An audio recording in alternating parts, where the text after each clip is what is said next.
Hello बच्चों, let's read the question. The question says which of the following statements are incorrect. तो हमें question में कुछ statements दिए और हमें बताना है कि इनमें से इनकरेक्ट स्टेटमेंट कौन सा है. So statements are quantitative comparison between the growth of living system can be made in 4 ways. यानी कि जो क्वांटिटेटिव कंपैरिजन है between the growth of living system उसको हम 4 वेज में कर सकते हैं. B is turgidity of cell helps in extension growth. यानी कि सेल की टर्जिडिटी क्या करती है, एक्सटेंशन ग्रोथ में हेल्प करती है. C water provides the medium for enzymatic activities needed for growth. यानी कि जो वाटर है इट प्रोवाइड्स द मीडियम जहाँ पे प्लांट के ग्रोथ के लिए basically enzymatic activities carry out कर सकते हैं. And D oxygen helps in releasing metabolic energy essential for growth activities. यानी कि जो ऑक्सीजन है वो मेटाबॉलिक एनर्जी रिलीज करता है जो कि ग्रोथ एक्टिविटीज के लिए एसेंशियल है.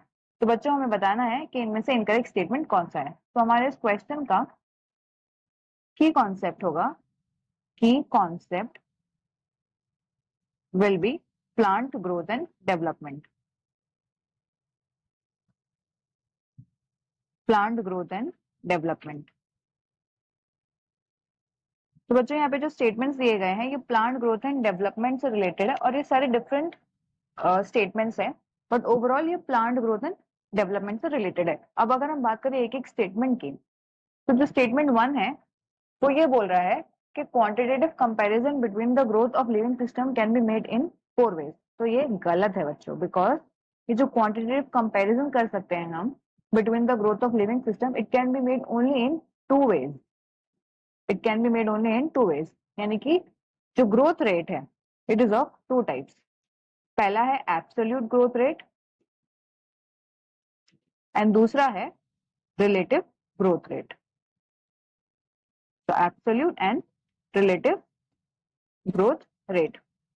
तो पहला स्टेटमेंट इज इनकरेक्ट. अब अगर हम बात करें स्टेटमेंट बी की, तो जो प्लांट की ग्रोथ है ये डिपेंड करती है ऑन बेसिकली ऑन 2 कंडीशंस. पहला है वाटर एंड दूसरा है ऑक्सीजन. तो जो प्लांट ग्रोथ है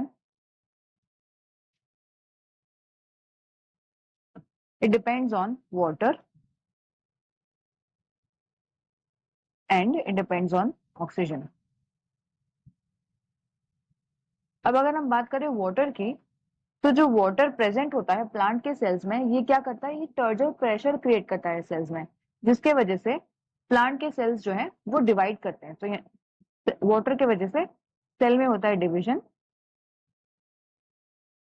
एंड देखने को मिलता है एक्सटेंशन ग्रोथ. यानी कि जो सेकंड स्टेटमेंट है वो है करेक्ट. अब अगर हम बात करें अपने थर्ड स्टेटमेंट की, तो थर्ड स्टेटमेंट ये बोल रहा है कि water provides the medium for enzymatic activities needed for growth.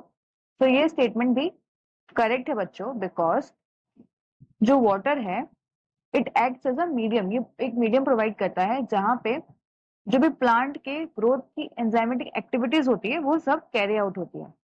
So it is a medium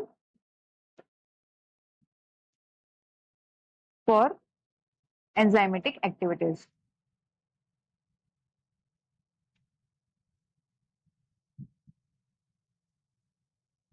that are needed for the growth of the plant. अब अगर हम बात करें सेकेंड फैक्टर की, दैट इज ऑक्सीजन. तो ये जो ऑक्सीजन है बच्चों ये इन्वॉल्व होता है सेल्यूलर रेस्पिरेशन में. ये इन्वॉल्व होता है सेल्यूलर रेस्पिरेशन में, यानी कि it is involve in the metabolic activities जो कि रिक्वायर्ड है प्लांट के ग्रोथ के लिए. सो प्लांट के ग्रोथ के लिए it carries out the metabolic activities और वहीं पे ये रिलीज करता है metabolic energy in the form of ATP. So it releases metabolic energy in the form of ATP that is essential for growth activities.